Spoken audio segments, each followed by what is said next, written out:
Hello guys, कैसे हैं आप। स्वागत है आपका मेरे channel Syed tech and information पे। तो गाइस, आज मैं आपको बताने वाला हूं कॉम्प्लेक्स कंपाउंड सेंटेंस के बारे में। तो चलिए गाइस, जानते हैं इसकी पूरी डिटेल्स। तो मेरे साथ वीडियो में बने रहिए। चलिए गाइस, वीडियो को शुरू करते हैं। कॉम्प्लेक्स कंपाउंड सेंटेंस क्या है? मिश्र यौगिक वाक्य। जैसा कि आपको नाम से समझ आ रहा है, कॉम्प्लेक्स कंपाउंड सेंटेंस यानी इसमें एक कॉम्प्लेक्स सेंटेंस होगा और एक कंपाउंड सेंटेंस होगा। दोनों का अगर जोड़ दिया जाए तो हमारा कॉम्प्लेक्स कंपाउंड सेंटेंस हो जाएगा। जैसे डिफिनेशन देख लेते हैं। A compound complex sentence is sentence that contains more than one independent clause and one or more dependent clause and it must be joined by a coordinating and subordinating conjunction. एक यौगिक जटिल वाक्य वह वाक्य है जिसमें एक या एक से अधिक स्वतंत्र उपवाक्य होता है और एक या एक से अधिक आश्रित उपवाक्य होता है, जिसे हम डिपेंडेंट क्लास कहते हैं। और ये एक समन्वय और अधीनस्थ संयोजन से जुड़ा होना चाहिए। ये आपका कोऑर्डिनेटिंग एंड सबऑर्डिनेटिंग कंजक्शन से जुड़ा होना चाहिए। ये हम पहले भी डिस्कस कर चुके हैं, हमने पहले वीडियो में बताया है कोऑर्डिनेटिंग कंजक्शन क्या होता है और सबऑर्डिनेटिंग कंजक्शन क्या होता है। चलिए हम इसमें भी डिस्कस कर लेंगे शॉर्ट में। देखिए, कोऑर्डिनेटिंग कंजक्शन क्या होता है। Coordinating conjunction is a word that links two word. Coordinating conjunction वह शब्द होता है जो दो शब्दों को जोड़ता है या दो वाक्यांशों को जोड़ता है। फ्रेजेज एंड क्लासेज और क्लासेज यानी दो वाक्यांशों या दो खंडों को जोड़ने का काम करता है, जैसे कि एंड, बट एंड और। तो ये जो चीज़ें हैं हम दो शब्दों को या दो सेंटेंसों को जोड़ने के लिए यूज करते हैं, ठीक है। और हमारा सबऑर्डिनेटिंग कंजक्शन क्या होता है, इसमें क्या है, a subordinating conjunction is a word that introduces as dependent clause. यानी ये आपका जो है आश्रित उपवाक्य का परिचय देता है, इसको परिभाषित करता है। यानी ये परिभाषित करने का काम करता है और ये जोड़ने का काम करता है, जैसे कि वेयर, दैट एंड विच। जैसे कि कहाँ, वह और कौन सा। चलिए हम एग्जांपल से समझते हैं, इससे आपको अच्छे से समझ में आएगा। देखिए, ये कंपाउंड कॉम्प्लेक्स सेंटेंस का एक उदाहरण है। It is dark but we shall travel though it is difficult. यानी कि इट इज़ डार्क, यह इट इज़ डार्क यानी अंधेरा है।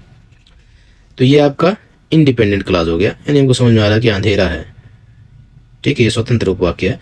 बट वी शेल ट्रेवल, लेकिन हम यात्रा करेंगे। तो ये भी हमारा एक इंडिपेंडेंट क्लास है। और इन दोनों को जो जोड़ने का काम कर रहा है वो कौन कर रहा है, बट यानी लेकिन। ये जो है कोऑर्डिनेटिंग कंजक्शन का काम कर रहा है। तो ये एक तरह से हमारा कंपाउंड सेंटेंस हो गया इतना। It is dark but we shall travel. और आगे का सेंटेंस है दो इट इज़ डिफ़िकल्ट, हालांकि ये कठिन है। तो ये दो जो है ये आपका सबऑर्डिनेटिंग कंजक्शन का काम कर रहा है, ठीक है। यानी हालांकि ये कठिन है, ये कठिन है, ये क्या हमारा, ये हमारा डिपेंडेंट क्लास है, ठीक है। ये डिपेंडेंट किस पे है, आगे वाले वाक्य पे, ठीक है। अंधेरा है लेकिन हम यात्रा करेंगे, हालांकि ये कठिन है। तो ये जो मिल के आपका एक कंपाउंड कॉम्प्लेक्स सेंटेंस हो जा रहा है। अब कभी भी जब आप देखिएगा, जब आप कोऑर्डिनेटिंग कंजक्शन यूज करेंगे तो उसके पहले कामा जरूर लगाएंगे, ठीक है। यहाँ पे देखिए इट इज डार्क के बाद जो कामा लगा हुआ है, तो ये कभी भी आप जब कोऑर्डिनेटिंग कंजक्शन यूज करेंगे बीच में, तो उसके पहले आप कामे का यूज करेंगे, इसको आप ध्यान दीजिएगा, ठीक है। चलिए हम एक और एग्जांपल देख लेते हैं जिससे आपको और अच्छी तरीके से समझ में आ जाए।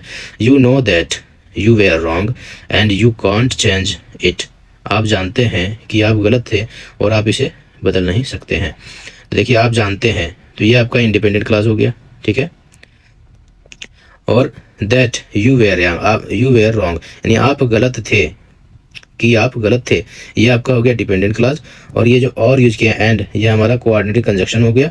और आप इसे बदल नहीं सकते, ये एक डिपेंडेंट क्लास है। यानी ये वर्ड, इस वाक्य का अर्थ आपको अच्छे समझ में आ जा रहा है, यानी आप अकेला भी लिख देंगे तो समझ में आ जाएगा।